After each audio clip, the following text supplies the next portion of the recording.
right, good afternoon, everyone. It is 5:22, and I'm going to call the meeting of Transforming Teaching and Learning Committee to order. First item, do we have any public comments for agenda topics? No, Madam Chair, there are no requests for public comments. Thank you. And then next, I'm going to move over to Dr. Rushka, and that's our first item on the agenda, and she's going to be talking to us about the Senior Seminar Series, an innovative approach to post-secondary readiness.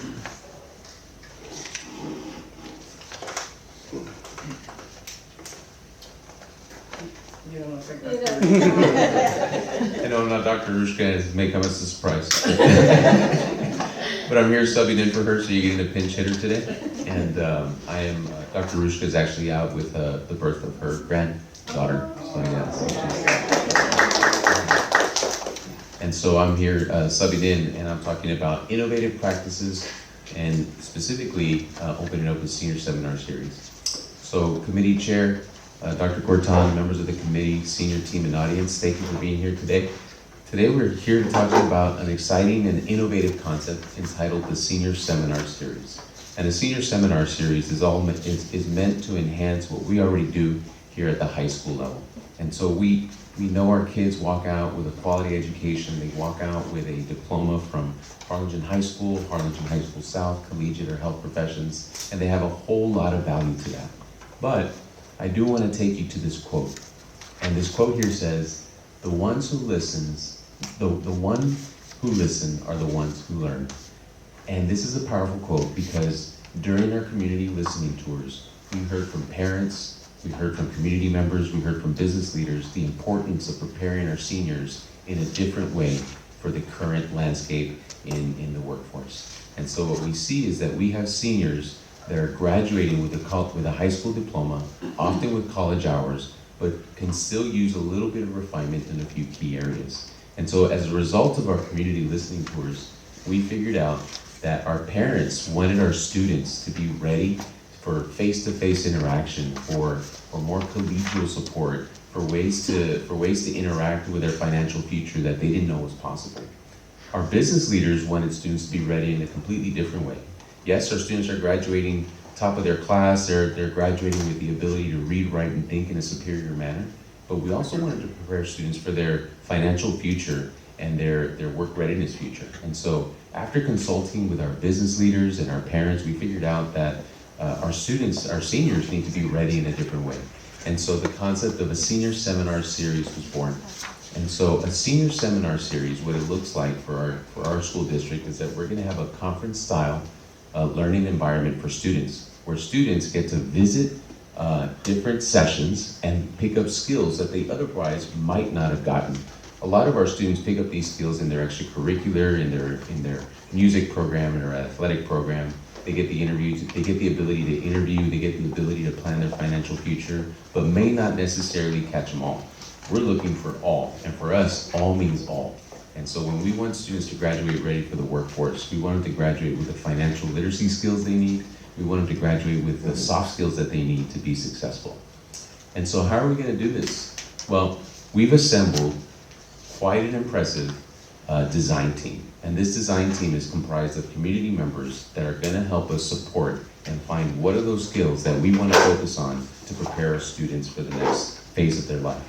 And so with the design team, we're gonna determine the life lessons to include in the seminars. We're also going to develop the curriculum. And I think also most powerfully, we're gonna recruit external partners and presenters to help us prepare seniors for the next phase of their life. We are blessed enough to have a very, very astute team. And so some of our team members are here today. Carly Burns with Burns Realty. I don't see Mrs. Burns here today, no. We also have Ms. Michelle Robinson from Texas Regional Bank. We have Michelle Ayala, the Director for After School Programs, right here in the back. We also have Eliazar Gaitan with HEB, and I did see Mr. Gaitan here today. Yeah, he is here today. We also have Mr. and Mrs. Rose Snell from Fast Signs. They're both here today. We have Michelle Franco from Pooch's Corner. Are you here, Ms. Franco? And Alex Ambris, financial planner. Alex Ambris. and Mr. Castellanos from Chick-fil-A. And so we're blessed to have this titan of a team because they're gonna help us design some really cool curricular opportunities. And so when students get into these conference-style presentations, they're gonna be hearing from real people in the industry that employ our students either right out of high school or sometimes even after their college degree. But our students are gonna be able to interview well, they're gonna be able to plan their financial future well, they're gonna know how to interact with bosses, with coworkers, with customers, and they're gonna have the ability not only to read, write, and think, because we know that we do a great job of that in Harlingen, right? But we're gonna prepare them in a whole different way that we haven't done before.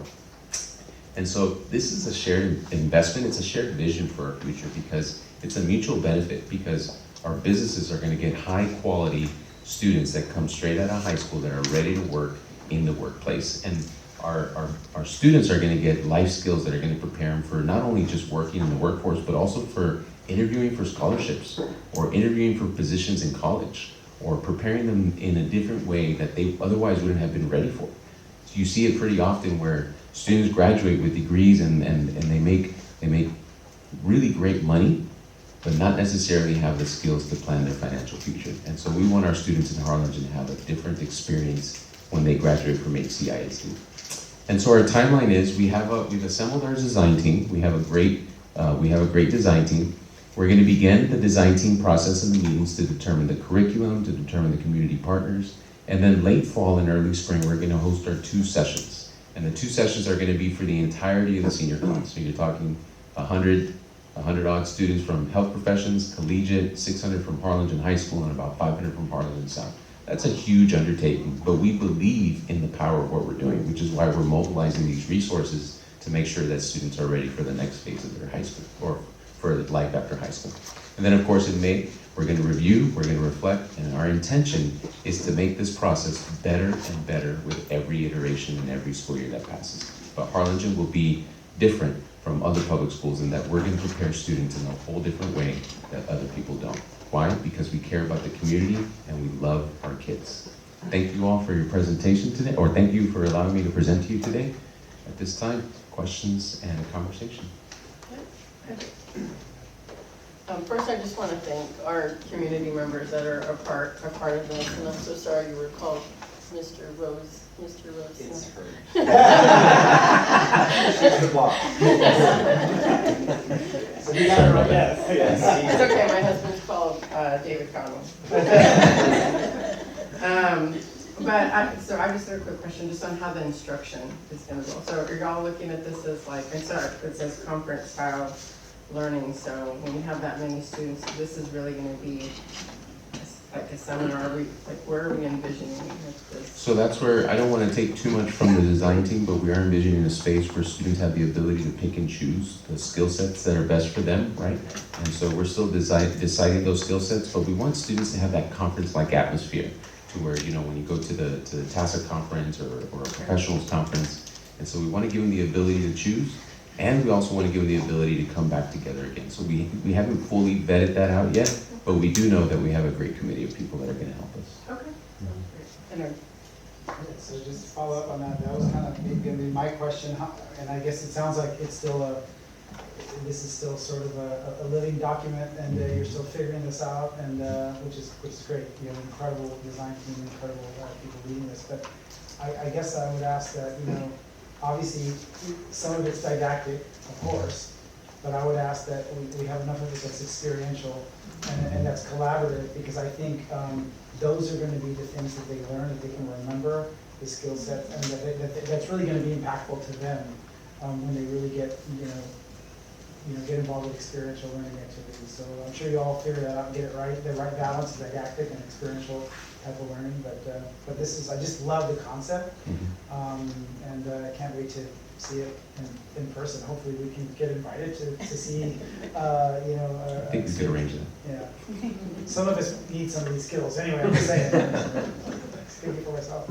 Thank you very much. Great idea. Yes, sir. Other questions, comments? Dr. Reiner? Thank you so much for the, I don't know if I'm on or not. Test? Yep. Thanks so much, and I am excited as well. And, as some of you know, my daughter's a senior, so she'll get to benefit from that and likely needs the 2 rounds of it or something, right? Because her mother didn't train her well enough. But I was wondering, in what ways are you thinking about for the student input part of it too, so that the way it lays out can be influenced by the student thought on it? That's a good point. That's a good point. I think there's always an opportunity for students to give input on what skills they need, because I'm sure they've heard from others as far as the ability to compete for scholarships or the ability to compete for positions right out of high school. So I think it's important to get that student component. That's probably something, the next phase of the design team that we need to explore, even if it's a separate design team concept. But I do think that the student input is valuable and needed. Yeah. Sorry. When I turned it off. Okay. Great concept, love it, excited about it. In fact, I would love to go back to do that as well. That being said, I think we gotta get it right? What is the result we're trying to get? What result do we want? And maybe get the input also, not only from our students, but our counselors. Yeah. Do we have counselors on that list? Not on the current design team, no. Yeah, I think we probably may want to just consider that, because they're the guiding next step that, hey, we don't see what we don't know what we don't know. And the counselors should know, so. I agree. Super Bob. No, that makes perfect sense. I appreciate Absolutely. the suggestion. Yeah, and then it gives me another idea that we gotta figure out, like, that's a lot of, how many seniors again total? I didn't add up the hundreds. How many? Somewhere in the neighborhood of 1,250 to 1,300. Okay, so my wonderment is a critical mass at each of those schools could be just like 5 or something like that, of ambassadors or something like that. And they might not know, and we don't want to announce them, but at some point, just let them know that, at the end of it, choose some ambassadors. You kind of come back afterwards, maybe come back next year and do sort of a, circle back and huddle with them and just say, hey, what did you like? What didn't you like? What could we do better? I don't know. I think it might be meaningful to do that. Circle back with the seniors that went through the series. Yeah, critical mass of those. Yeah, so like a debriefing at some Mhm. point down the road. It could be like 30 of them or 20. You don't have to have 10% of them. That's A lot. 125. I'm not good at math, but anyway, that's a lot of students. But if you get like 20 or 20, 30 kids, like that would be amazing. And then you send them a list of questions so that they can each give you that. You get a response from all of them. But then invite them all. Probably only 60, 70% might show up. You might get even more out of them that they won't want to put in writing. I don't know. It just seems like that could make it better even the next year. And I think with that, we're also able to assess the quality of our program, because how much did those skills play in the role for their lives after high school? So that's a good point. Thank you. I think to Dr. Reininger's point, the students that did not get to benefit from something like this, because I think from a professional standpoint, you can say as an employer, I wish they had, but some students who are freshmen now or trying to enter the workforce would probably have excellent feedback on, I wish I had going into the next phase of my life. Yes, that also makes sense. And these skills are needed all throughout high school, because you hear current students interviewing for other positions like practicum opportunities or scholarships or future scholarships for when they graduate high school. And so these skills that they're attaining here, I think it benefit a whole lot of people in even while they're in high school. And I think that this is a great starting point. It's a great launching pad for what we want to do in the future. So thank you for that I love suggestion. this idea. I think that it's excellent. We've seen it for Mhm. years in different programs that have been developed throughout the community, really as kind of in a less focused way in trying to address a gap. And I think this is a really thoughtful way to try and address the need. And I did the concept, so when we look at this, it is a lot of students. And so we talked about how do you maybe partner up specialty school with a comprehensive so that you have 2 big groups. But somewhere right behind us is Jennifer Maldonado. And over the years, we've learned a lot about how to provide professional development to all of our teachers. And so it's really taking that concept now and passing that through to this design team and saying, like, this is how you register. I'll never forget our first extravaganza. We went, wow, this is nuts, right? Thousands of teachers everywhere, hundreds of teachers everywhere, and so I think for me, it's that type of concept, like how do you take that and how do you chunk it up and give a group of seniors, like this is your day and here are your seminar sessions, and then here's your day, the next half, and what does that look like, so that it's not so overwhelming for the day. And the other thing we talked about is we would love to have things going on throughout the year, but for this year, we're gonna start just with two. Just the 2 touch points with our seniors, because I think that that's a good start. Sometimes you gotta start small to get big. And I think that too, you know, we've talked about like what is the frequency of it, one fall, one spring is pretty manageable. But it will have to be multiple days because it is a lot of students, and you think of who we're gonna be pulling in and the topics we're gonna cover. So that's what the design team will be working on. Just some feedback. Thank you for the idea. I think this has been a long time building for our kiddos. The group that comes back over Christmas, the seniors that come back from college might have some input on your content. And you might think about the group that just graduated from college, the group that's been in the workforce for 5 years, that group, maybe a 5 to 10 to 15 year, as much as we have time for, but they'll probably each have unique views on what we didn't get and what we should have learned. I've seen some of these programs around the country and around the valley, and some include, you know, what to do when law enforcement pulls you over, how to fill out a tax return, what is insurance. I mean, the topics are many and they're varied, but this is exactly what we need to be doing. Thank you for taking it on, and thank you to the community members that are taking this on too. There's just so much for them to learn. How to plan your meals, you know, and how to save a buck doing so. I mean, that just, you know, the fact that HEB is involved in this, I think, is tremendous. But just so many good things to come from this. I was thinking about it only happening twice too. I mean, there's so much content that I don't want our seniors to be overwhelmed. And you know, you start forgetting things if there's too much at one time. So I guess just keep an open ear for how much we're putting in and how much is being retained. You know, maybe 4 times is the number, maybe 3. I'm not sure, but thank you for doing it. It's fantastic. Oh, thank you. That just gave me another idea. Sorry. Go ahead, Yolanda. Well, I was gonna say to Ricky's point, like maybe we could start them, and I think you touched a little bit on it, maybe start them as juniors. And then, you know, just so they wouldn't have a lot as a senior. I mean, they already have a lot going on, right? Maybe start them as juniors, introducing them to the concept, and then senior year, hit them heavy with some of those life lessons. And I'm just excited as y'all are, because the possibilities, Mr. Jaimes and Mr. Leal and Ms. Beto, are just endless. Like the things that we can teach them. Like, who would have known you could have saved 15% with Progressive? I didn't know. Thank you. I didn't know. And I know everybody's already said it, but thanking the community partners it's very important for them. I mean, just listening to you and seeing that list, it reminds us of how, and Dr. Berton mentions all the time how, you know, engaging the community and being a real partner with the community. And we have a list of, 7, 8, and I mean, there's others that are probably would love to help at some point, right? So we're very grateful for that. I hate that you guys are seeing that. We're very grateful for that partnership that we can count on the community to be a partner with us in something like this. Definitely leveraging the power of our community, because we have a lot of esteemed members in our committee, and it's great to have people like this that are going to help us design it. Because, like I said, the possibilities of what we can teach students, you know, financial planning from this age, that can make all the difference in retirements. And so you're talking about transforming people's lives.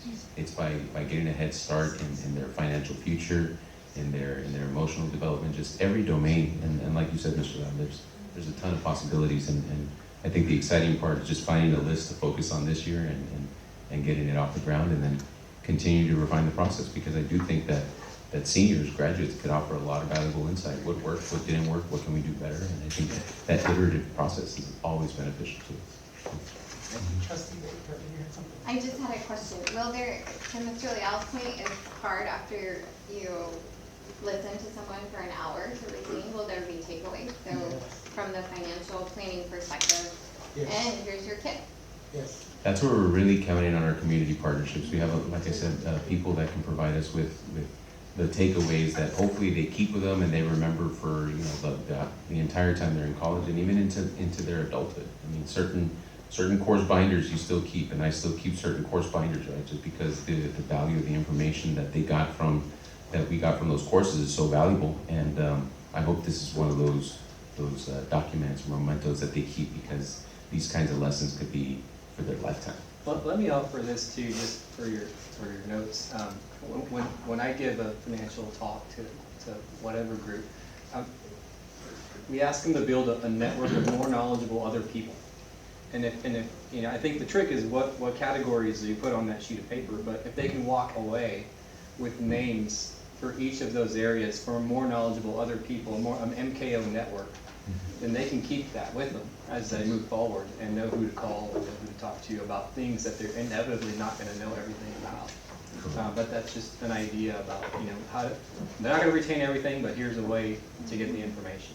That's a great idea. It's because we wanted to look back on this 2, 3, 4, 5, 6 years down the road. So I think being able to reference that and know who to contact for information like that is powerful. So. Sir, I love the conversation, I love the questions and the ideas. Mr. Leal, this has been very important for your notes. I don't see you writing anything down. No, I'm watching these over here. Okay, I'm just checking. I'm gonna rewatch the whole thing. All being recorded. Becca touched on something that I was gonna say, and I'm glad she did, but my idea was to, I mean, yes, takeaways, right? But you're not gonna be able to cover it all, right? So something, and you could make the idea better, but something that you could do in addition, when you give them the sort of the takeaways for everything you did cover, something impactful could be sort of the, you know, top 5 or top 10 do's and don'ts, right, of the next steps. Because those things, and you'll get them from, as everybody alluded to, you'll get them from talking to folks that were just a year out or 5 years out or 10 years out and that kind of stuff. You might get some ideas from just your senior team and just some of your principals and some of your people that would, you know. So I think doing that, they'll read through those, and 1 or 2 things might make an incredible difference in year 1 or year 2.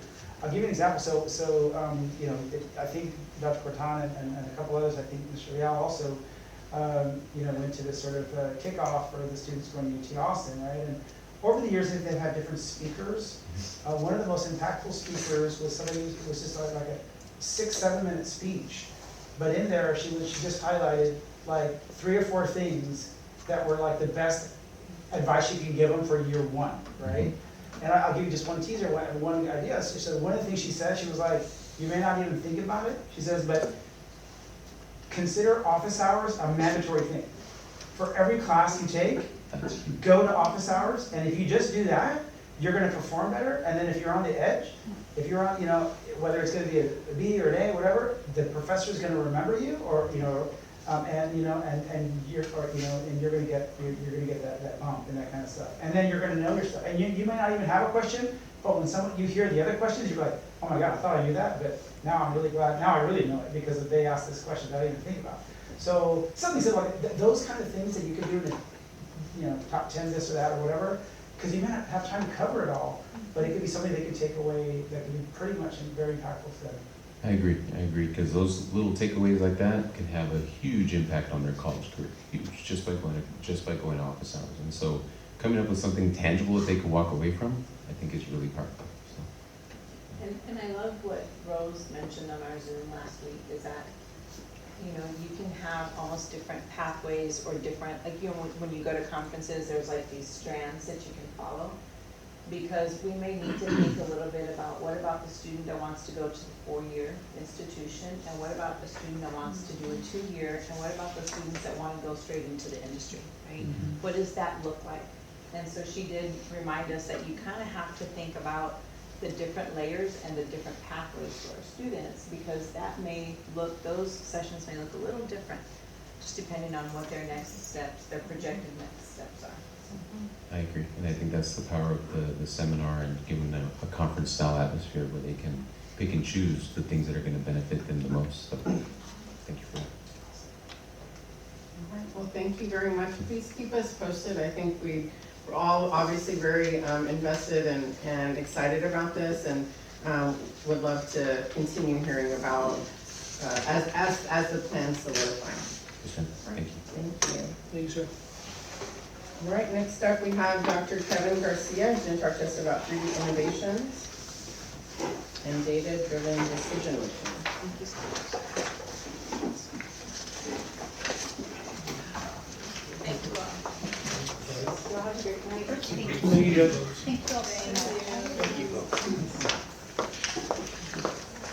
Thank you, committee chair, board members, Dr. Portan, senior team, and members of the audience.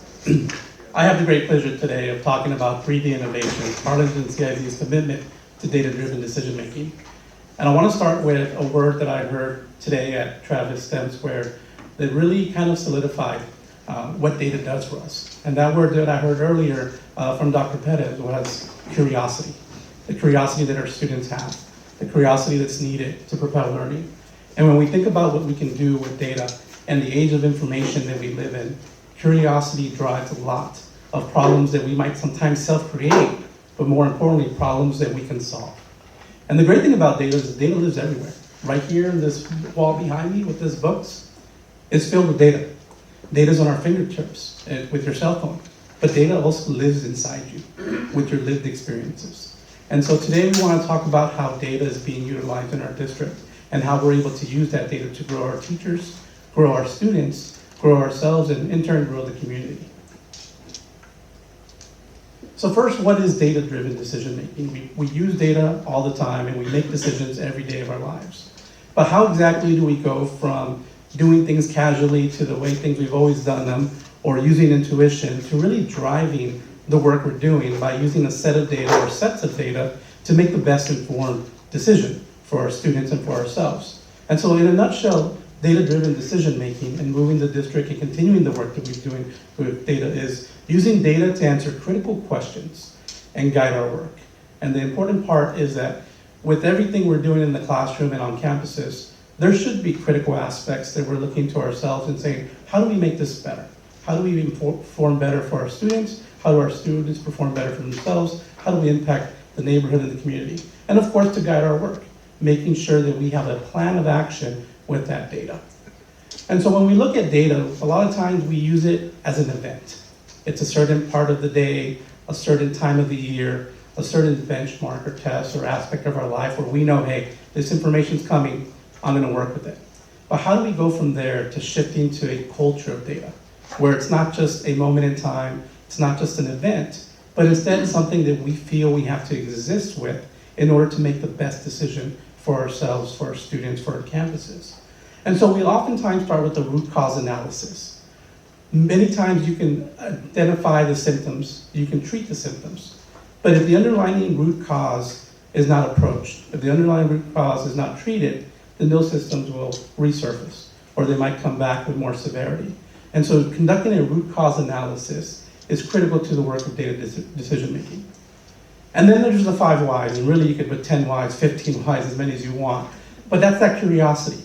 Why does something exist? Why are our students performing maybe at this level? Why might this teacher have this opportunity in the classroom? Why does the campus now have this opportunity?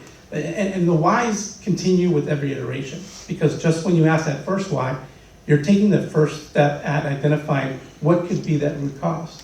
But once you ask that second why, and that third why, and that fourth and fifth, you begin to really hone in on what exactly might be the root cause of your situation or that question that you have to answer critically with data-driven decision.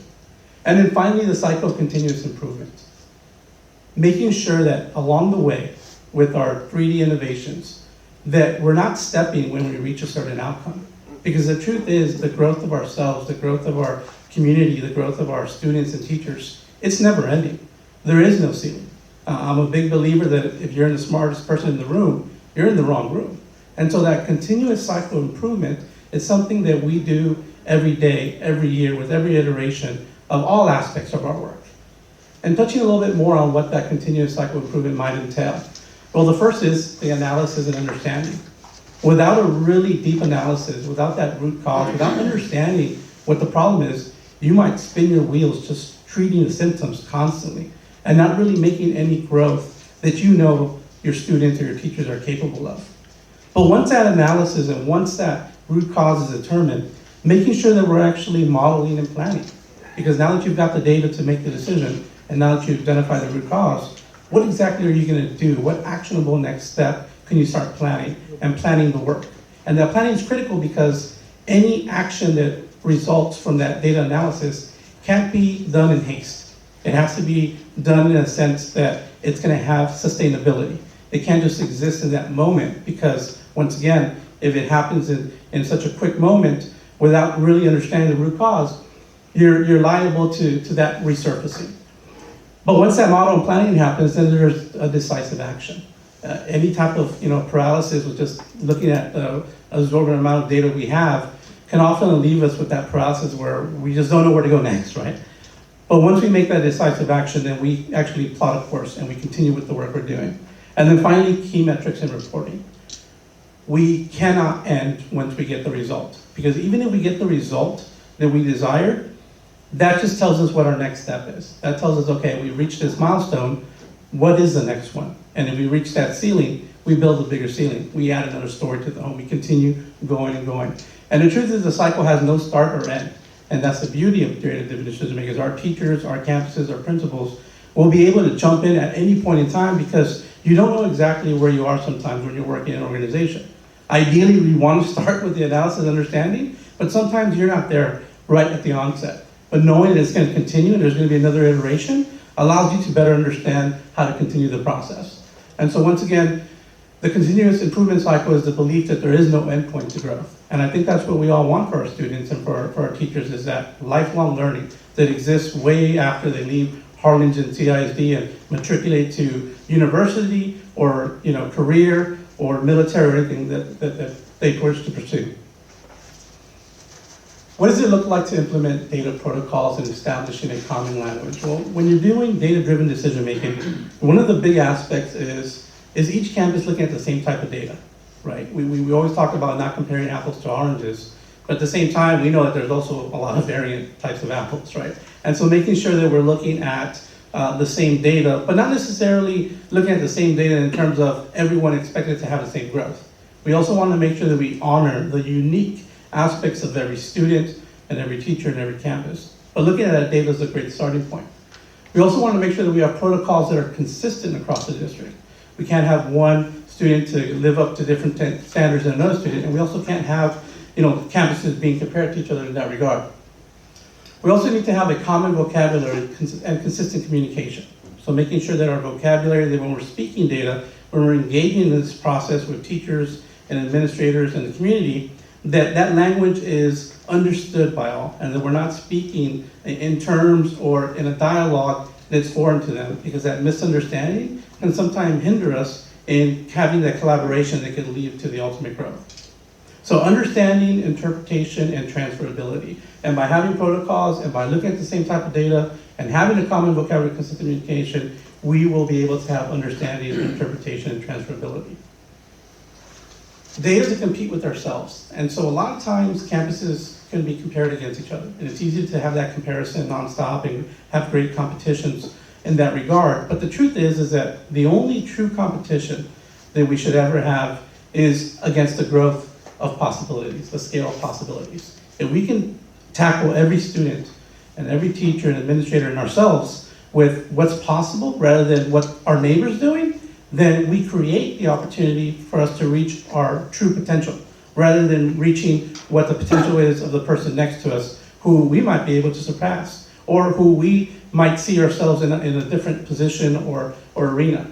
So we should only really compare ourselves when looking at data-driven decision-making with ourselves. We should only compare ourselves whenever we need to identify who might need more of our support. And so looking and comparing ourselves in that regard. Now, data-driven decision-making isn't anything new to the district. The work has been engaged with over the years. And I think this year we're seeing a very strong continuum of how that work is impacting what's happening in the classroom. So first and foremost, PLCs. A lot of work has been done with PLC Plus. In fact, question number 2 from PLC Plus is, where are we now? Well, where are we now is essentially the understanding and data analysis that we talked about. And so we're seeing great PLCs happening in the district where teachers are coming to those PLCs with student samples, talking about where their students are now, and beginning the iteration of where do we go next and how do we continue to grow them. Benchmark data. Our campuses are doing great things with benchmark data. Right now, we're currently in the beginning of the year window.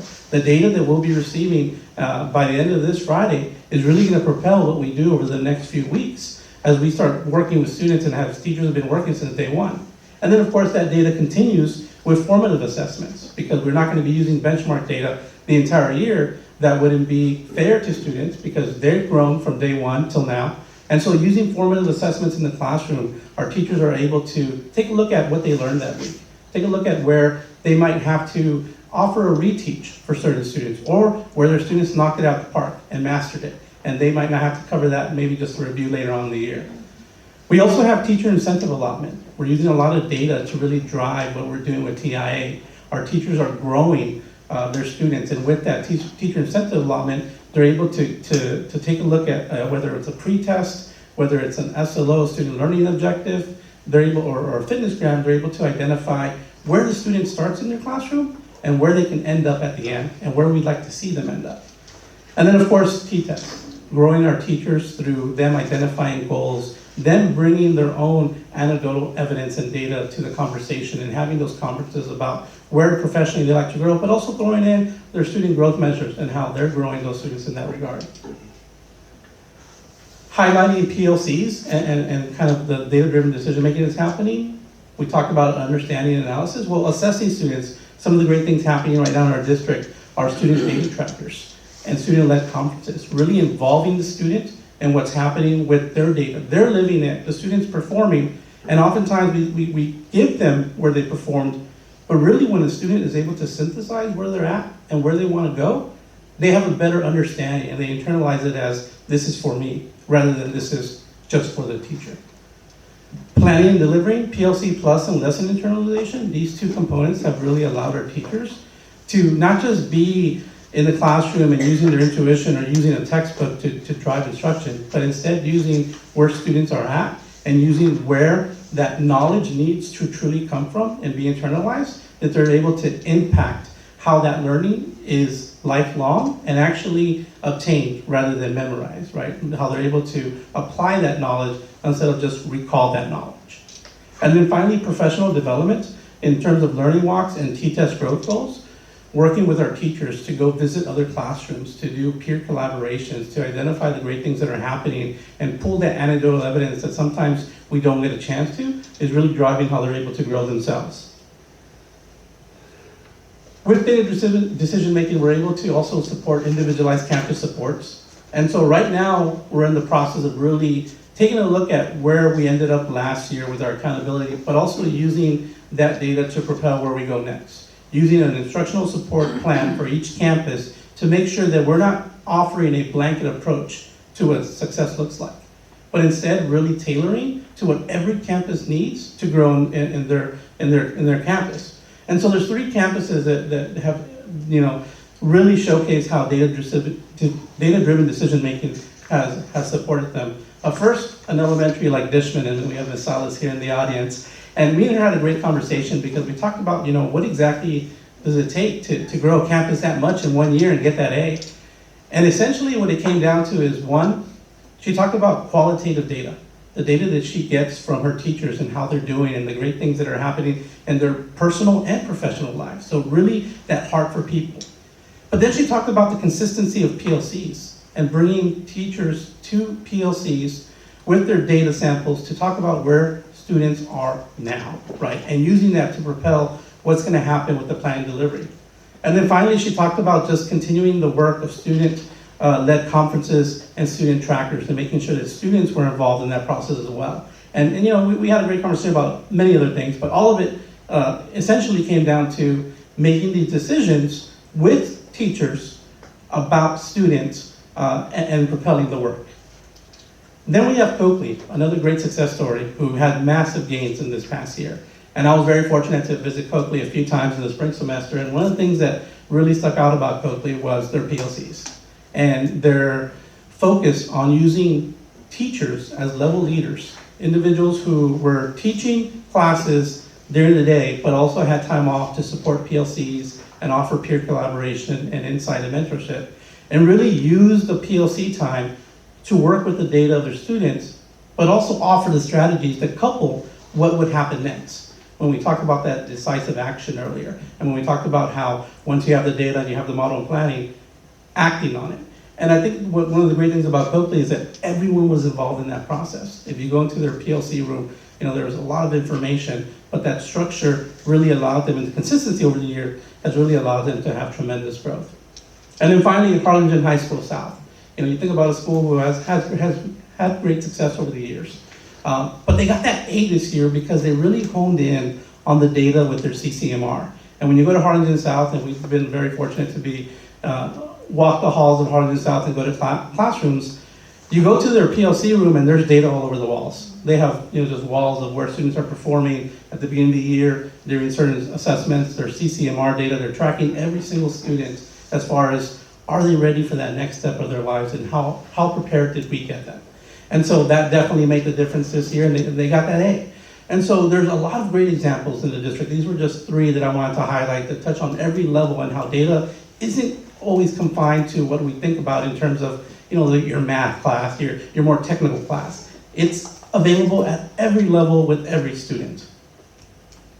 And then finally, it's not just for campuses. One of the things that modeling a data-driven district is that it can't just exist with the teacher or the student or the campus. It really has to be something that an entire district models. I think about our transportation, right? And how they run key metrics on enrollment and population density to, first and foremost, make sure that all the routes are safe and secure.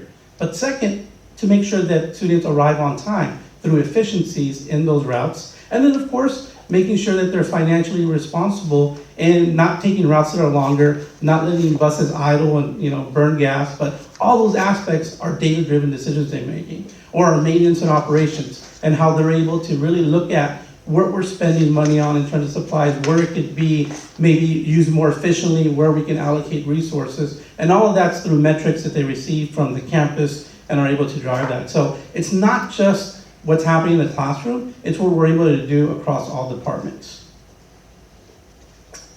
And now, questions and conversations. Thank you. I think Dr. Perez said that. Wow, that was incredible. In the word, Dr. Garcia, thank you for that. In the words of Dr. Reyes, you just knocked it out of the park. She'll tell you the rest of that story later, Dr. Reyes, right? You don't agree that he knocked it out of the park? No, he did. Okay. I was saying, he's an Aggie and I'm a Longhorn. So Okay. So I do have a question. So Yes. I'd love your perspective. I mean, obviously, this is a passion of yours, and my God, the depth of what you just went through, I think is going to pay huge dividends to this district, the classrooms, to the whole district, for many years. My question has to do, as far as the cycle improvement process that you talked about, at the beginning.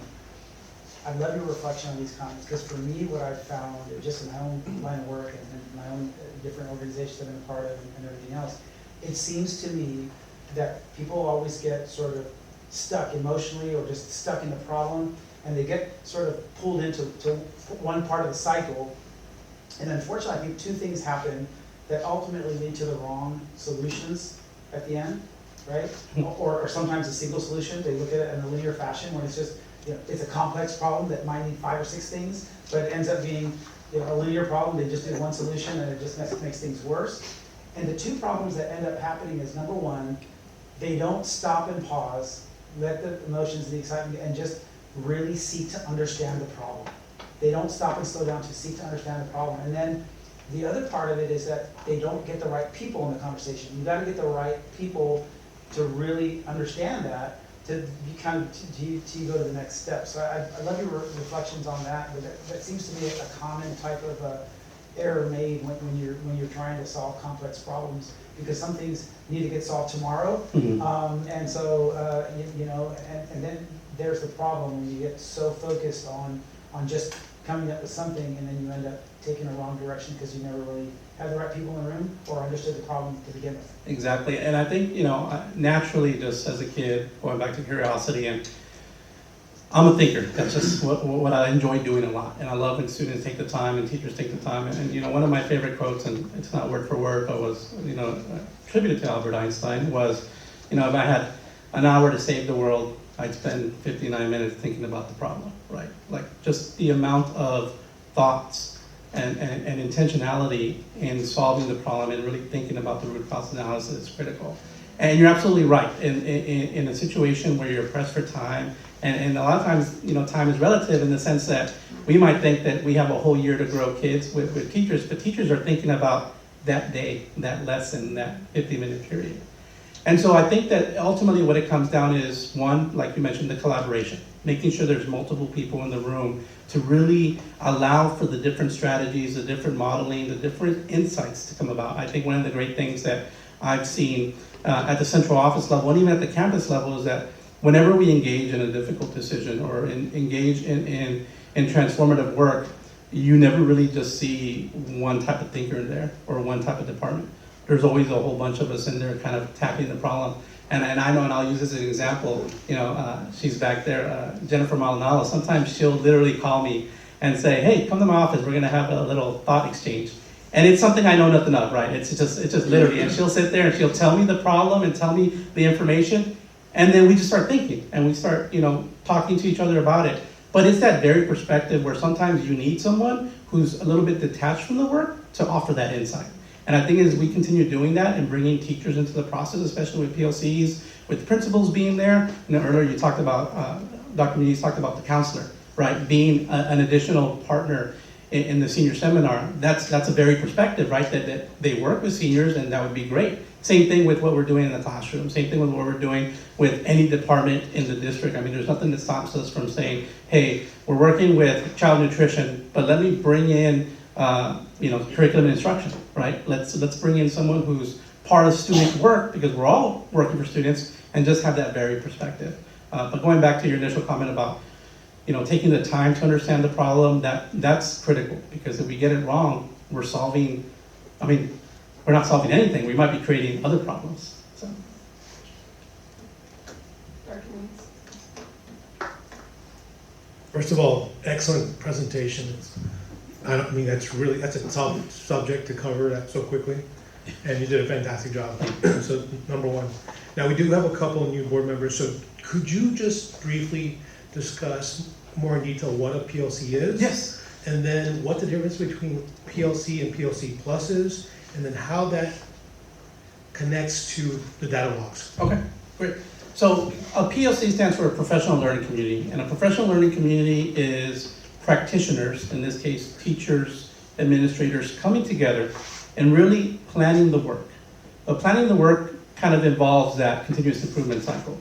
In a normal PLC, you come together with individuals who might teach the same content as you or the same grade level as you, and you engage in dialogue and planning and making actions that are going to be represented in your work in the classroom, and all sorts of conversations that are aligned to your work.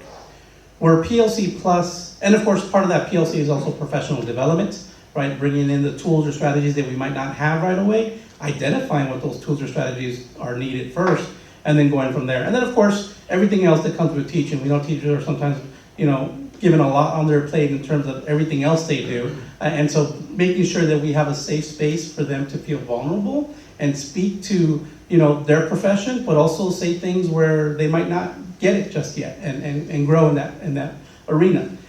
What PLC Plus does, in my opinion, it offers more direction and more intentionality with the PLC. Because the PLC, when you think about y'all's respective professions or your circles, you could easily come together with colleagues and talk about your work together at length. But how focused would that work be if there wasn't any kind of direction to that conversation, right? Sometimes it's just thoughts that are being exchanged, and and that's not to say great work can't come from there. But what PLC Plus does is it adds intentionality and almost a roadmap of how to best impact kids. The question too that I alluded to is, where are they now? That's the question, is like, where are your kids now? Because you can plan a great lesson, but if your students aren't there yet, and you haven't really taken the time to assess, then you're gonna be talking about things that might just be way over their head, or using vocabulary that they haven't been exposed to, that they have, you're using things that they blank. And when you lose them at that point, then it's hard to get them back. And so what PLC does is it's 5 questions that go through the process of what an educator needs to kind of really hone in on to ensure that from the moment they work with the student, they can go through and identify all the aspects of a teaching cycle that allows them to assess their students, identify critical questions, deliver the lesson, learn from the students who did very well and how to grow them even more, learn from the students who didn't perform just right just yet, and learn to do more, and then continue the process. So I think about it like, I can get in my car right now and want to go upstate somewhere to just, enjoy the day. And I might get there quick, I might see some great spots, I might miss everything because I didn't plan it out. But with a great roadmap and with understanding, hey, there's some key historical markers here, there's fun events here, I'm gonna have a better time. And that's what PLC Plus really does. It allows teachers to hone in their practice, feel more supported, understand that there's gonna be challenges, but also understand that those challenges have viable solutions and that they're more than capable. And the parts where they are not ready yet or where they need support, we're able to supplement with strategies and professional development. And then if you could talk about the data walks, how that. Yeah, so data walks, so one of the things we engage with is going to campuses and really watching and observing their teachers, just to first and foremost observe all the great teaching happening in the district, but also taking a look at what the data is telling us for that particular campus. It's easy to see data in your office on a computer screen or a printout and think you know what's happening. But the truth is that data, when it's corroborated with what you're seeing in the classroom, now tells a better story, right? It tells you what you're able to do with your teachers. It tells you which teachers you want to work with a little bit more. It tells you which teachers you want other teachers to observe, right? And so our data walks are really focused on what are the students doing, what are the teachers doing, right? Because we're observing not just the teacher. In fact, most of the time when we go on these data walks, we're looking at the learning that's happening. And that's how we're able to really propel and really focus on what comes next from that observation. Thank you very much. Excellent insight. Yes. Any other questions, comments? Dr. Garcia, a quick comment and question. I'll echo my colleagues, fantastic presentation. Thank you. You're clearly the boss. Data-driven decision-making, just, very high level, and I hear that a lot in academics. I guess what I'm wondering is, you gave us 3 examples of schools that ended in the right place, huge increase in performance. And each of the roads that they took were unique, right? They all improved, but each way was done differently. And so I guess what I'm wondering is, how do you guard against, and you don't have to name names or schools, but we're putting the effort in. There's a lot of effort, there's a lot of care, but how do you guard against the effort, it being good work, right? It being, we're not just spinning our wheels just to spin our wheels, we're not just gathering data just to gather data. What are the key telltale signs when you're going around and evaluating all of our programs that we're actually doing good work and value-added work instead of just gathering data? Yeah. Great question, because that falls on our accountability, right, and our commitment to students and campuses. First and foremost, being present. Kind of like I mentioned earlier, the data is easy to get. I can open up my laptop and grab data on any kid, on any campus, and see where they're at. But that doesn't tell me the reality, and that doesn't really honor the hard work being done on that campus. So first and foremost is being present, being on that campus, talking with the leadership, talking with the teachers, before anything else, just to understand the challenges that campus has. And at the same time, understand the celebrations, because even though some of our campuses might not be where they're at, there is definitely something to celebrate for every campus and the work they've done. But going back to the challenges is really honing in on what exactly that campus is facing and where that data is telling us the story and where that data maybe hasn't been dissected, or maybe kind of like I mentioned earlier, we've been treating the symptoms and not the root cause. And so a lot of what we're doing in terms of doing our instructional support plan and working with campuses that, they're not just there yet, but they have the opportunity for tremendous growth is honoring the unique attributes of their student population, looking at things like how long, teachers have been on that campus, what years of experience, what does their master schedule look like, what type of demographics, kind of looking at their PLC structure. All these variables that we know that any one variable can create a problem for us. But when you look at all variables in a school and kind of give each campus the opportunity to speak to those variables, but more importantly, work with them, alongside them, then that's, I think, where the change happens. I visited a campus on Friday and had a great conversation with that principal, because the campus isn't where it wants to be. And it's not where I think the quality of teachers or the quality of students is being represented well. I think that the students there are tremendous, and I think the teachers are too. But despite that, their accountability isn't where we'd like it to be. And so part of that conversation is the why, right? Starting with the why. But before I even got to the why was, tell me about the year. And that was how I started the conversation. Tell me about this past year. Tell me what you learned. Tell me what's great about the campus. Tell me what your points of frustration are. And that transparency, that vulnerability that both that campus leader and myself as a district representative was able to first and foremost put all the cards on the table. Because that's what you really need at the onset, is you need all cards to be shown so we know what that roadmap has to look to. That long conversations with ourselves and seeing where the district can offer better support, where the campus might have to fine tune some systems or work in conjunction with us to create what those are. But yes, sometimes we don't get the results we want, and going back to the cycle of continuous improvement, that doesn't mean that cycle was a failure. What that means is that cycle now has a different iteration, but the process will still be followed. And with that new process, the hope is that, okay, we have different data now, right? Or we have better data, or we have a different decisive action. Because we could have data that's still representative of what we had last year, and if we try the exact same thing or do things the way they've always been done, we'll get results that we've always had.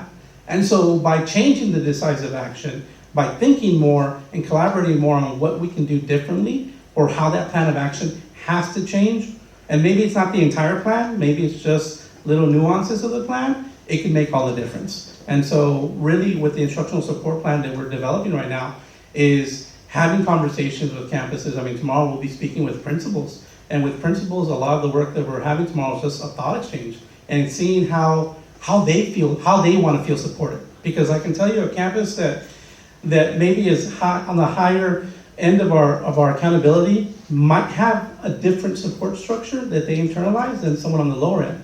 Or it could be possible that they actually have the exact same needs. It's just that the way we go about servicing them and attacking the challenges for each campus might be different. Because growing a campus that's already high up there, and sometimes it's just as hard as growing a campus that's not where they want to be. And so focusing on that and having the conversations, working with and then of course, the resource part. We wish we lived in a period of infinite resources, but having a finite set of resources means that our allocation of those resources, whether it be money, time, people, is really rooted in where it's going to produce the most growth. And that might not be something that has to always maintain, because once that school grows, right, you want to give it to the next or so forth.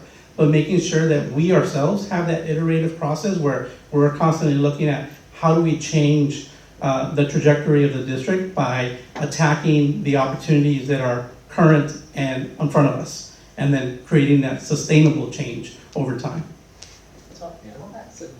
Well, and I'll just close my thought out. I think you touched on another thing too, is sometimes those campuses that aren't reaching the grade that they were hoping for. I think at this point in my life, I've seen, there are some schools and some organizations and some sports teams, the best coaching job that I've ever seen done results in a 5-5 record, right? And some of the worst coaching jobs or leadership jobs result in, an undefeated record. It's about the effort, and it's about where you started and where you ended and closing the gap, right? And so I think what I'm hearing you say is that's what we're doing. Yes.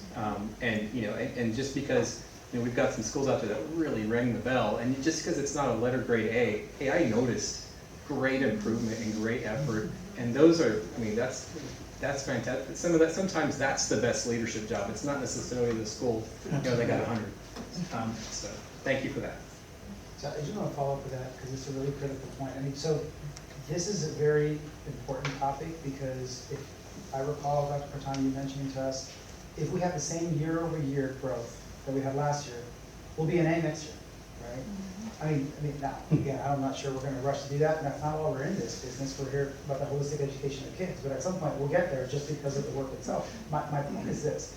Ricky's question is really important because I think there has to be intentionality, behind what we're doing. And at the end of the day, the same thing that makes a district successful is the same thing that makes each school successful. It comes down to the people, culture, and the strategy, right? The people, strong leaders that are inspirational, that get everybody in the boat rowing the same direction. And some do it better than others. So that's why you have teams, or you can share best practices in doing it. The culture of commitment and the culture of continuous, in improvement, right? And a culture where everyone brings up every day humility and a growth mindset, right? Yeah. But some people do it right, some people don't. So how do you share in that? And then the strategy, right?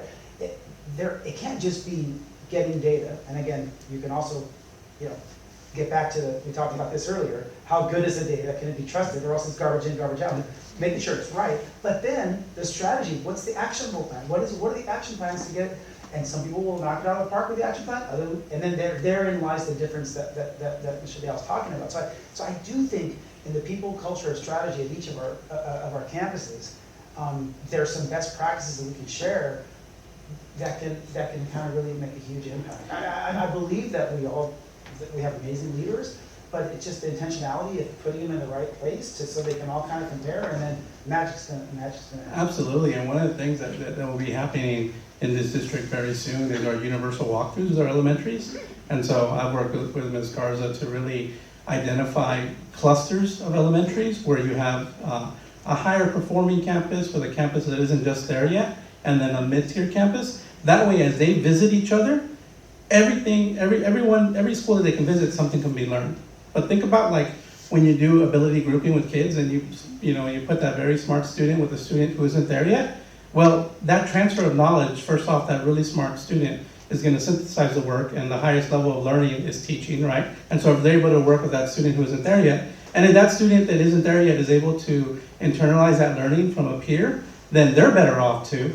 And so having that collaborative effort and really taking a look at what everyone is able to celebrate something, but where everyone is able to grow, I think definitely supports the work. And so that will be happening very soon. We've already got our elementaries kind of clustered together, and we're excited about the walkthroughs.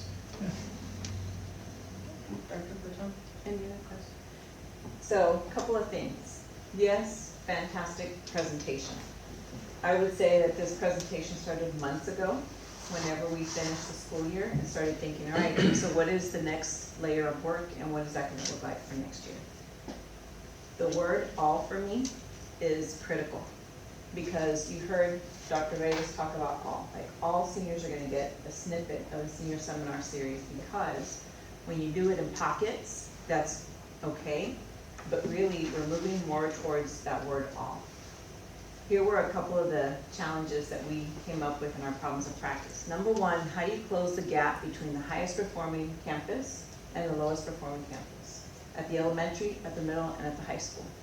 Because again, all kids should be in an environment that they're gonna come in and it's 100% from everybody every day, right? So the word all is critical. The other thing too is, how do we give all of our principals an ability to develop one another and to develop themselves? So those are really the challenges. And I have to hand it to Tanya and Fernando and Dalia, because tomorrow we'll have the first new iteration of what a principals meeting is going to look like. We've done a lot of communication. Every week they're getting the stuff that they would get when they would come in for their principals meeting. You clear a lot of the calendar time for that. And now we're going to start with a true professional learning community amongst principals. We'll be at Harlingen High School South. Dr. Reyes, don't ask for a walkie-talkie, just saying, right? You're going to walk in and be part of a different group. But it's about, how do we take principals to learn from one another? When you go to Coakley and you talk to our teachers at Coakley about like, what was the big change? Lots of things, lots of very intentional work, but they are learning from one another, and it's a real different type of learning. That's the same concept though that we need to push into our principals. So how do you put them in situations, number one, where they can talk about their business, talk about their profession, and try to solve a problem of practice? So between that and then going into classrooms tomorrow and understanding what does it look like in practice, because that's the other thing too. And I'll never forget Susan Salinas. She was a principal in our organization for years, and she was at Bowie. And every time that we would have a professional learning session, or we would go to visit other campuses, she probably left with the most notes. And she was at the top, always, right? She started at, I think she was at the bottom of the list with her performance. And then she said, I'll never let this happen again. So she sustained success. Still to this day, I would say she has a big hand in how Bowie is performing. But it's that. It's how do you learn from one another, and how do you sit around the table and talk about great things happening in classrooms, and how do you transfer that out, right? And how do you learn from one another? We have great things going on in all of our schools, but we as central office have to create the pathway for them to really take advantage of that. So like I said, the word all for me is huge, because it has to be for all principals, all assistant principals, and all campuses have to learn from one another. That's how we're gonna push forward. The other thing I'll say is this whole concept of individualization. That's big, and we've learned that through blended learning, that's the way to go for kids. That's the way that you can sit with them and say, where are you today? Like, forget about everybody else, where are you today? And by the way, where are you headed? Great, you know where you're headed, now let's start creating the roadmap. That's the same concept behind all of the work that we're doing with this new model. And we have assigned a central office champion per campus, because that central office champion has to be there. They have to be in classrooms, they have to be connected with principals, and on real busy days where we have things going on at campuses, like, that's the person they're gonna call. And that lifeline for them is huge, because you can have a lot of informal conversations and understand what they really need. And then all of us being out. The expectation is that every senior team member will be out on campus, at least one campus every week. Why? Because we need to know, what does it look like, what does it feel like, what's keeping you up at night, and by the way, how can we create systems that are gonna best support you? Every role is important in our district. At the heart of our schools are our principals.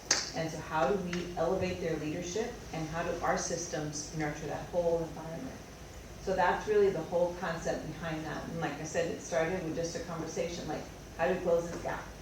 The highest to the lowest can't happen anymore. How do you bring that, how do you close that gap, and what do we need to do so that our principals feel it immediately from the beginning of the year? So tomorrow, we'll have our first new iteration of principals meeting. Really excited about that. We'll have to keep you all updated on that, and maybe put something in our admin report and say, hey, this is how it went. But super, super excited, and just proud of the work, because we sit around the table and just look at data, yes, but then we try to figure out, like, what is the next step, and what are we responsible for, right? For the people we serve, what they need.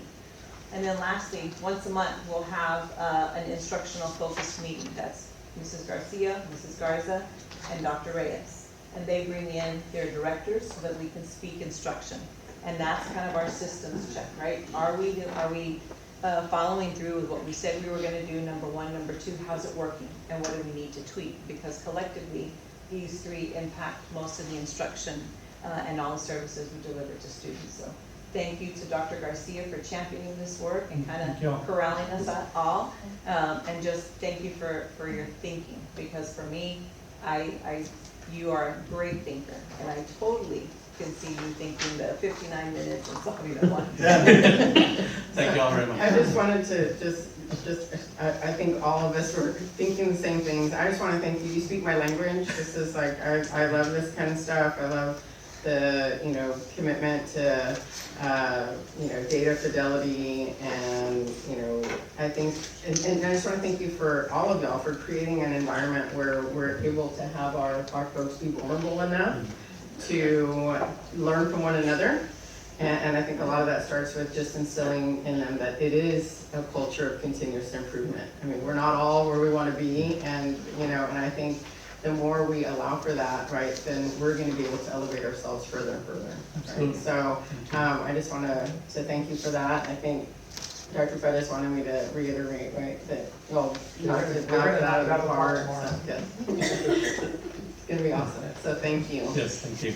Then Dr. Corton, I think I just got the last item, topics for future transforming teaching and learning. Yes, we have 2 topics for next month. So in the month of October, we come forward to our board and we bring our campus improvement plans and our district improvement plans. and we ask you to kind of look at the campus improvement plans for the campuses you've been assigned for the year.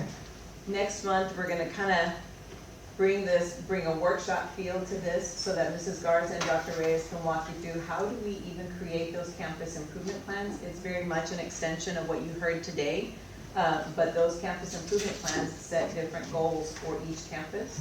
We also have a district improvement plan that we create, and so we'll talk to you a little bit about the anatomy of how do you get to those, to that last step. And then at the October board meeting is when our board will be asked to approve those, or consider for approval those plans. And then secondly, Mr. Leal, all for you, we're gonna talk about financial literacy. So in the month of November, Dr. Garcia. Can he give the presentation? Yes, he can. Yes, he's our keynote speaker. Please. So just get a few slides together and we'll talk a little bit. Anyway, we're gonna talk about financial literacy. All of our credit and- scores are going up. Yeah. That's credit score. Yes. So those are our two topics for next month. Great, thank you. All right, and then that concludes our Transforming Teaching and Learning Committee meeting. I will now pass it over to Mr. Leal for the Financial Planning Committee. Thank you very much. So the next item is finance and planning. So we have awesome conversations about all the transforming teaching topics, and now we get to talk about how it all gets funded. And so I'll hand it over to Ida to talk about grants. There she is. All yours. It's a little too high for you guys, and I got heels on too. So I can lower it down. I can lower it down.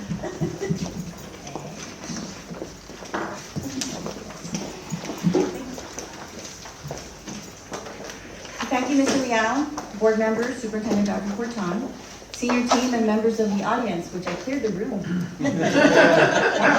There are finances and. This is the best part. Exactly, you saved the best for last year. They talk credit scores for kids. Next time we're doing it first. That's how They you thought clear- it was their That's how you finances. clear the room. All right, so last month, I had a request that, hey, what, could we see a report on what do our grants look like, right, for the last 20 years? And so lucky for y'all, I have been with the district for 20 years. And so, I was like, sure, no problem. So for today's meeting, I am going to provide a historical snapshot on our total grants awarded for the last 2 decades, highlight a couple of our funding trends there, review the district's grant portfolio, provide an impact snapshot, and a little quick preview on our future opportunities for grants. And so here, in a nutshell, are the last 20 years and what we have received in grants, federal, state, and private foundations. And so you'll notice 2006, we were at $21.7 million. And then you'll go down the line and you'll kind of see like a little spike there in 2010, 11, and 12, where it moves from the average of 26 million to 37.2 million, 37.8 million. And so at that point in time, we had the R funds come in to our district. And so if you remember that, that was something that was signed in 2009 by President Obama, which was the American Recovery Act. And so we were afforded some additional grants from the federal agencies for our stimulus to stimulate the economy. And so we had a good run there for a few years. Then it went back down to the normal average of the 28.8, 28.6. And then 2020 is when COVID hit. And so there we see another spike, an increase in our grant funding. And so we did receive COVID-19 and ESSER funding at that point in time. And so when we received the ESSER funding in 2020, and we see that we had those funds for a good while, 2020, 2021, 2022, 2023, and 2024 was when all of the ESSER funding needed to have been expended, like September 30th, 2024. And so you'll notice that was like the last year there that we had expenditures of $62.8 million. Our ESSER 1 was $6.9 million, ESSER 2 was at $29.2 million, and ESSER 3 was $65.7 million. So a really $101.8 million that we received there in ESSER funding. So then 2025, which is the fiscal year that we just completed, and we're looking at $39.6 million there for our grants. So a grand total of federal, state, and private foundation grants of $715.3 million. So that is how much we have received and spent in the last 2 decades. And so here, I just kind of want to provide a nice little visual so where you can see the highs and the lows of our grants there. You can see that ESSER cliff. Come back at the end. The next slide, I did break that down for you. Of the $715.3 million that we received and spent, $670.8 million was in total federal grants. $38.6 million was in state grants, and $5.8 million was received from private foundations. And again, that's the last 20 years. Here I did provide this visual so that you can see where was the majority that we spent that money, right, the grant funding. And so you'll notice there in blue, that is our payroll. So for our federal, we did spend quite a bit in our payroll expenditures there. State, we did have a little bit of spending there in payroll and supplies. And then the private was more for like capital outlay and for supplies. And so in total there, you'll see, again, majority of that was in payroll, supplies, and contracted services. And so here I give a little bit more detail where you can see the numbers there. The first column there is our federal. Again, 62% of that, $670.8 million was spent in payroll for a total there of $418.9 million. And then the next highest category there at 23% was the $159.6 million in supplies. And then you slide over to the next column there for our state grants, and you'll see that there's a little bit more of a comparable in our expenditures for payroll at 42% and our supplies at 40%. $16.5 million for payroll and $15.3 for our supplies. Grand total there for state, $38.6 million. So when you say capital outlay, I mean, is this like your furniture, fixtures, equipment? Is this sort of like down payments for different things, or what type of So capital outlay, we refer back to our ESSER funding, which did provide the most funding for capital outlay. That included our HVAC projects that we had, the sealing of the windows and the doors, re-roofing. A lot of the safety initiatives are also under capital outlay as well. And so that is what capital outlay represents.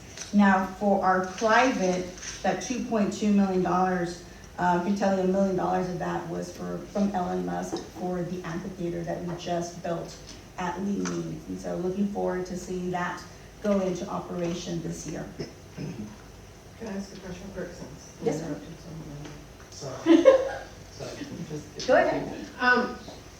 Just curious, and you never, I mean, I was not real smart in the finance piece.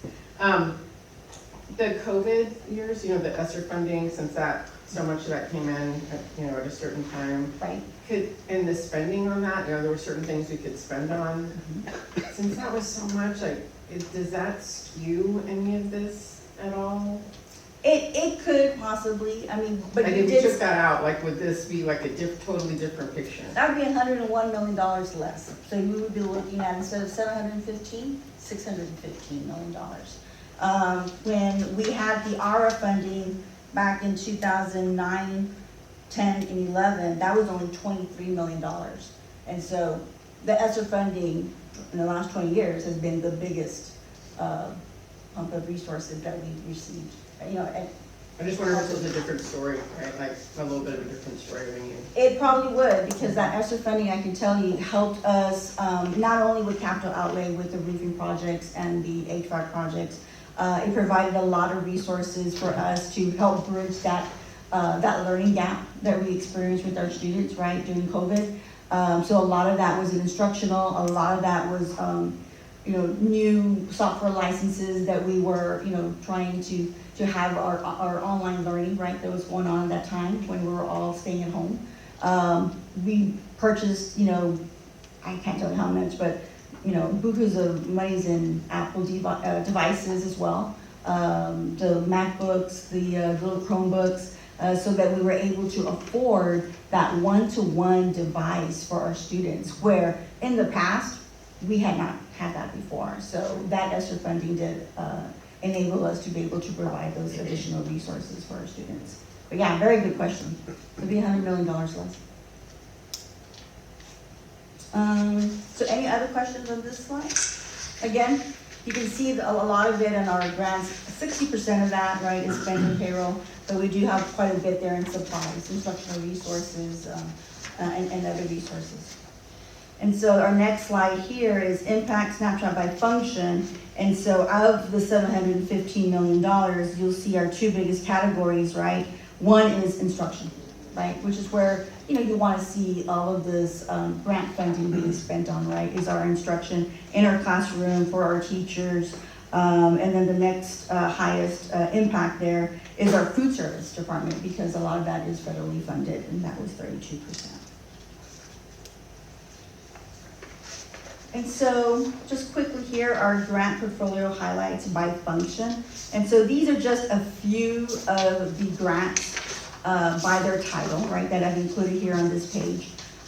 Instructional, right, that's our function 11 and 12, right, that we do receive our TAs, Every Student Succeeds Act, which are all our typical grants that we receive every single year. The formula grants, the Title I, the migrant, the Title II funding. And then we also have our SPED grants in there as well. Our career and technology grants, we have several aside from TA, we do have several from the state as well, from Texas Workforce Commission. We have the Gear Up, we have the Charles Butt and TA blended learning grants together. That has provided a lot of great resources for our blended learning at our campuses. Grow Your Own and teacher and principal residencies. Really big resources for us to help continue to bridge that pipeline for our teachers in our district. And then the next few items there, I have guidance and counseling. We do have that $1 million grant that's funded out of our COPS grant, mental health. So that does provide us some additional resources with additional counselors at our district. Security, we have the school safety standards, the school safety cycles, and silent panic alert. Data processing, the Apple Connect Ed, technology lending grants, again, providing all of those technology resources that are definitely needed at the district. And then student support and maintenance, the child nutrition cluster, COVID-19 ESSER grants. And then community involvement, we have the 21st Century, USA Swimming, Bill and Melinda Gates Foundation, the Raul Tijerina Foundation, and Valley Baptist Legacy Foundation, just to name a few. Those are the most impactful grants from the last 2 decades. And then here, we have our upcoming grant notifications and new submissions. And hold on, I think I skipped a slide. There you go. Sorry. So here on this slide, these are the awarded state and private grants that we have received so far for this fiscal year 2026. Please also note that we have also already received $14.9 million in our ESSA federal formula grants, which are the Title I, the migrant, Title II. So here you'll notice we have the Moody Foundation, again, continuing our professional learning and teacher pipelines. We have the UTRGV Sub-Award, which is the Bill and Melinda Gates Foundation for more pipeline resources. The Texas Workforce Commission, building capacity in healthcare fields. This is gonna definitely help our LVN program at the School of Health Professions. We have the Charlotte H. Bacon Foundation establishing a therapy dog program at Treasure Hills Elementary. And I met him, he's so cute, he's really cute. So he rang the bell because he got an award. And so I thought that was so cute. That was like 2 Fridays ago that I got to meet him. And then the Walmart Spark Good Grants, and that's also to help support our Transition Academy. I have a question on Yes. that. Like, it could be that slide, I'm not sure, but every year we receive our CAP, or our annual financial planning budget binder, and there's always a line item on Tishner Yes. donating to, I think, Austin Elementary. Could you tell us about that? Yes, so he would be in the category of the private foundations. And so we are very blessed at Austin Elementary to receive a donation. he gives anywhere between $250,000 to $300,000 every single year That's that fantastic. I have been here. Yes. We need 25 more. Every principal has come up to me and asked me, how do I get a tissue? I'm like, I don't know, gotta go talk to Mrs. Gonzalez over at Austin Elementary. I wish they'd let us thank him and honor him. I think they're a little bit shy about recognition, but I think he we would- acknowledge that. I Yeah, think if it was done the right way, he would do it. you think so? I don't Yeah. know that he would like the whole press being there or this, that, the other, but if it's just school district, he's been to a couple of our events and I like. did something with them 1 year. He Yeah. did, he was with us whenever we hosted the Permian Basin group. Yes. And Ah, okay. earlier today, fun fact, we were at Austin Elementary because Channel 5 recognized Kathy Eunice as the teacher of the week. And so we went out there and we were visiting, Micah and I were visiting, he calls her Principal Gonzalez. But anyway, so she said, you know, I said, the next time he comes in, let me know because I'd love to just come and chat with him. If you've never met him, he is amazing. He has almost as much energy as these guys. But anyway, but he is just one of the most humble men that you'll ever meet. And just like I said, a ball of energy. I think that if we can get him to Austin, we can all go there and just visit with him and say thank you. Because he has done an amazing job. Just today, Magda was talking, she's got about $123,000 still. And so she's gonna do some improvements with playground and, you know, for the big kids. Last year they did for the little kids, this year they're doing for the big kids. But we're looking at possibly starting something there that could be more of a legacy with education. So that's our next goal with him. Also, obviously Jerry's, you know, had a good relationship with him. I've developed over the last several years a good relationship with him. We still communicate pretty frequently and stuff. Good. But anyway, I think he might, it has to be the right thing and not just about him. Yeah, sure. And not just about, you know, not sort of. Maybe join him on a walkthrough, because he loves, after the project has been completed, Mrs. Gonzalez will send out an email, hey, everything's done, and, you know, send me pictures, and sometimes he does like to come do a nice walkthrough at the campus to see, you know, how it looks, right? And then he starts to get more ideas for the next round. And so then I get the email or phone call from Mrs. Gonzalez, hey, when can you meet, because I got another project. And so every single year, she's very blessed and fortunate to receive that much in donations from the He's an angel and He super is. impactful. And Yeah. just the pride, like his last visit, he asked Magda if he could bring one of his childhood friends, just to come and see the school. He was just so excited. And so I told Magda, I said, next time he comes, let us know, because and when he's in front of the kids, it's like he is a child all over again. It is so neat to watch him. We need to So schedule glad you something like guys all that. there. I'll talk to Mrs. Yeah, Gonzalez. yeah. Next time we come, we can do a little sit down and stuff. That'd be great. I think he would appreciate that. And then lastly, our upcoming grant notifications and new submissions. So on the left side there, those are our upcoming grant notifications, meaning we've already submitted the applications for these projects. We're just crossing our fingers and hoping that we get these grants awarded to us. The one I'm most excited about is the food truck. So that is an application we submitted to Intuit QuickBooks. And so I said QuickBooks, I love QuickBooks, right? And so hopefully we get that food truck, and I think that would be great. That would be a great resource for our culinary students to be able to see what it's like, right? So we're anxiously awaiting that grant notification. And then lastly, at the right, I do have our upcoming grant submissions. So those were our actual applications that we're still working on. We're still in the process of writing and filling out the budget sections and the, you know, our wish list on those applications, and so we'll be sending those out here soon this fiscal year. And so, I'm ready for questions and conversations, but I think we kind of had them throughout the way, so do we have any other questions and conversations? Is Musk giving out any more money? I have The not foundation? heard. I know that Ms. Rock, Alma Rock is our grant writer, and she's always online looking for that. The last we heard, no, we haven't seen anything that's been put out there by his people, but we are continuously looking at that to see if he will, you know, put out another grant application. I know he did quite a few with us in Brownsville and San Benito about 3 years ago, and so we were fortunate to receive the Musk Foundation grant for 3 years in a row.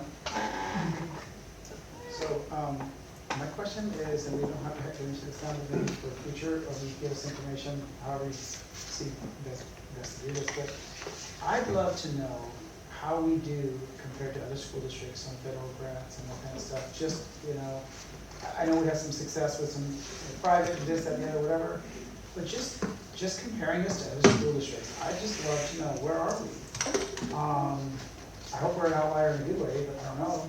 And then I think in that sort of inquiry, we could find out about more grants. If you learn, you're like, oh my God, look at San Benito and, you know, Lyford and PSJ, whatever they're getting, we didn't even hear about this, so why don't we? You'll probably learn something, and it might create an opportunity, I hope. But I would just love to know, how do we compare to other districts our size, and just in all districts in our area? Because here's the key, if they're donating to districts in our area, they have an interest. The movie, that just happened after the pandemic.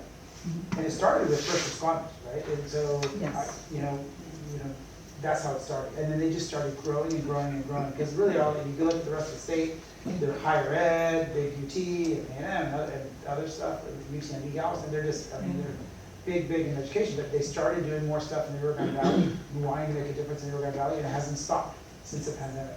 And now it's gone beyond first responders and cities and counties. It's now public schools. They really like the way it feels, right, to be able to give back to the community, and they just keep on growing. So yeah, we have seen that with several of our foundations, private foundations in the area, and in other areas too in the state of Texas. So we'll definitely look into that, and we'll get back to you.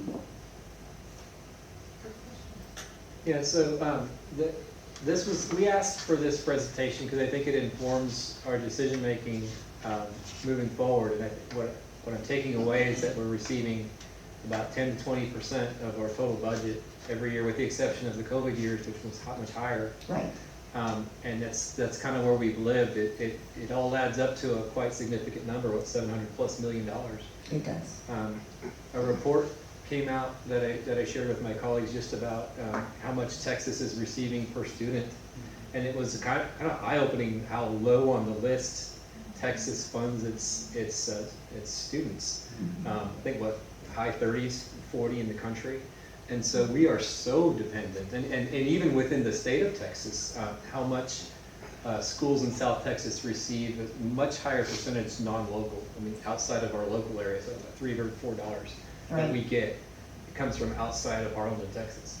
And so the grant effort is so critical, and we have all-star grant writers here in the district, and we've really been living off of it to kind of provide the product that everybody expects from HCISD. So this was an outstanding report. I kind of feel like we're all on the same page on that, and you know, let's keep going after it.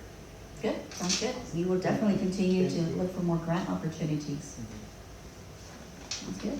All right. Thank you all so much. Thank you. Yes, all adjourned. Thank you. Thank you, Ken.